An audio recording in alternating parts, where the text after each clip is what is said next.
ब्रेकनंतर महत्त्वाची बातमी आहे। बदलीचे आदेश धाब्यावर बसवले असल्याची चर्चा आहे। बदलीचा आदेश असताना वर्षभर पदभार स्वीकारला नाही, पण खांदेश्वर पोलीस ठाण्यात पदभार स्वीकारलेला नाहीये। पोलीस हवालदार माधव शेवाळे अद्याप पनवेल शहरात कार्यरत आहेत। नवी मुंबई पोलीस आयुक्तालयातील हा धक्कादायक प्रकार आहे। अधिक माहिती घेऊया आपल्या प्रतिनिधी आकांक्षा देशमुख यांच्याकडून। आकांक्षा, काय नेमकं सगळं प्रकरण आहे?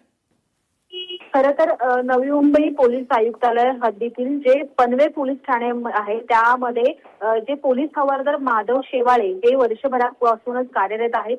नियमित ते त्याच पोलीस स्टेशनमध्ये दिसतात, मात्र त्यांची बदली आहे ती नवी मुंबई पोलीस आयुक्तालयातील खांदेश्वर पोलीस स्टेशनमध्ये झालेली आहे। मात्र या वर्षभरापूर्वी त्यांची बदली करण्यात आली होती, मात्र अद्यापही त्यांनी जो पदभार आहे तो स्वीकारला नसल्याची माहिती आपल्याला मिळालेली आहे। आपण जर पाहिलं असेल तर इतकंच नाही तर यापुढे जे माधव शेवाळे आहेत त्यांच्यावर वरिष्ठांचा हात आहे का? कारण जर आपण पाहिलं तर क्राईमचे डीसीपी असतील, झोन 3 चे डीसीपी असतील आणि पनवेल शहरचे वरिष्ठ पोलीस निरीक्षक यांच्यासाठी हे माधव शेवाळे आहेत ते कार्यरत असल्याचं देखील त्यांच्यावर आरोप केला जात आहे। कारण जर पाहायला गेलं तर जेव्हा पोलिसांची बदली होते कर्मचाऱ्यांची तेव्हा त्वरित पदभार स्वीकारणं महत्वाचं असतं, मात्र वर्षभर झाला तरी सुद्धा अजून खांदेश्वर पोलीस स्टेशनला माधव शेवाळे हे कर्मचारी म्हणून हजर राहत नसल्याचं पाहायला मिळतं। त्यामुळे यांच्यावर कोणाचा वरद असताय का किंवा त्यांच्यावर दुसरी कोणती वैयक्तिक जबाबदारी सोपवलेली आहे का, त्यांना का वाचवलं जातं, असे अनेक प्रश्न सध्या आता नवी मुंबई पोलीस दलामध्ये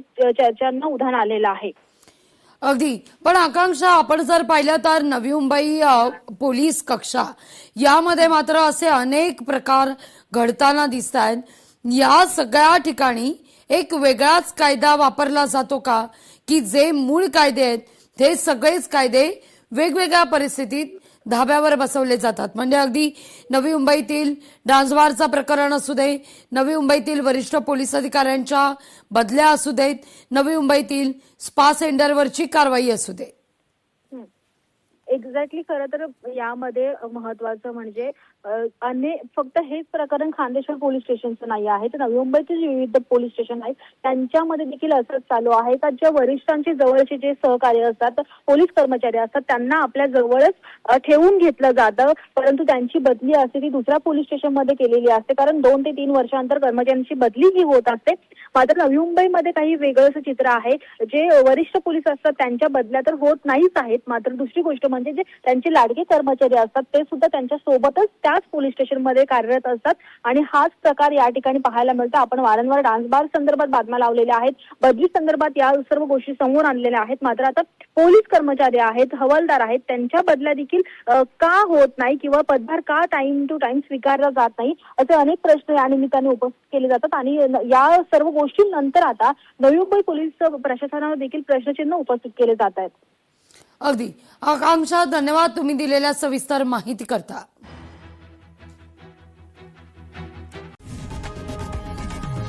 लोकशाही मराठी ऐका, पहा, जागरूक रहा।